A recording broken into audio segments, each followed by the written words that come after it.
He never imagined his life would change that stormy night. Mark, a single dad working double shifts just to keep food on the table for his daughter, had learned to live quietly, carrying scars from a betrayal that had destroyed his dreams years ago. He was a man who had lost everything when a powerful CEO had shut down his small construction business, leaving him bankrupt and humiliated. Since then, he lived paycheck to paycheck, his only reason to keep going being his little girl, Emily, who always told him, "Daddy, you're my hero, no matter what." That night, as rain lashed against the windows and thunder shook the small house, Mark heard a faint knock at the door.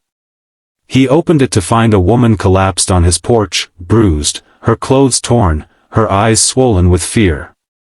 Without hesitation, he carried her inside, ignoring the fact that he didn't know who she was or where she came from. He only saw someone broken, needing help, something he understood too well. Emily rushed over, clutching her father's arm. "Daddy, is she okay?" Mark gave a gentle nod. "We'll take care of her." He laid the woman down on the couch, brought her a blanket, and cleaned the wounds on her face as best as he could. The woman barely spoke that night, only whispering, "Please, don't tell anyone I'm here." Mark didn't ask questions. He simply said, "You're safe."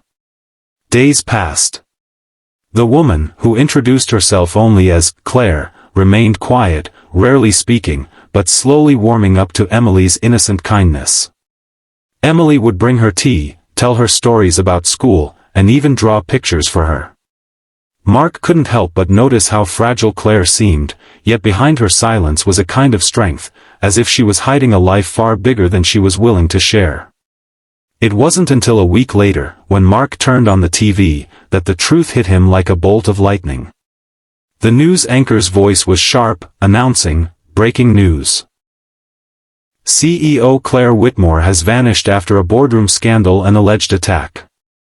Her company faces collapse as investors demand answers." Mark froze.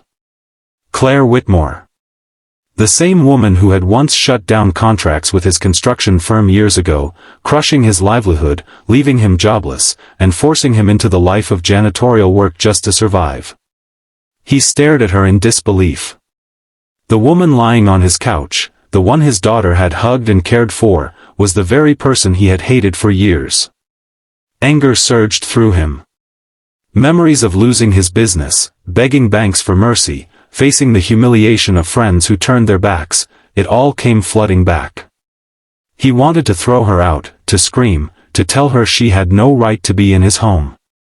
But then he looked at Emily, who was smiling at Claire, showing her a drawing that said, "Family means never giving up on each other." That night, Mark couldn't sleep. He wrestled with his feelings, torn between his past wounds and the reality before him. Claire wasn't the powerful CEO right now. She was a broken human being, shivering in the dark, carrying scars of her own. And Mark knew, deep inside, that Emily was watching him, learning from him. If he chose bitterness, that's what his daughter would learn. The next morning, Mark sat down with Claire. His voice was steady but firm. "I know who you are." Claire's hands trembled as she set down her cup of tea. "Then you must hate me." Her eyes filled with tears she could no longer hide. "I ruined lives. I was blinded by power and money, and when I tried to make it right, my enemies destroyed me. I've lost everything." For a long silence, Mark stared at her, his jaw tight. Finally, he said, "You did ruin me. You broke something I worked my whole life for. But I also see the woman my daughter sees, someone worth helping. I won't throw you out. But I need you to be honest. Not for me, for her." For the first time, Claire opened up. She spoke of a boardroom betrayal, of men who had manipulated her, framed her, and eventually turned violent when she resisted. She had run, not knowing where else to go, and fate had led her to Mark's door. In the weeks that followed, something remarkable happened. Claire, who had once been untouchable in glass towers, learned the warmth of simple family life. She cooked with Emily, laughed at small jokes, and even helped Mark fix up the old porch. Slowly, Mark's resentment began to soften. He saw not the CEO who had crushed him, but a woman who had been crushed by the same world of greed he had once tried to survive in. But challenges came knocking again.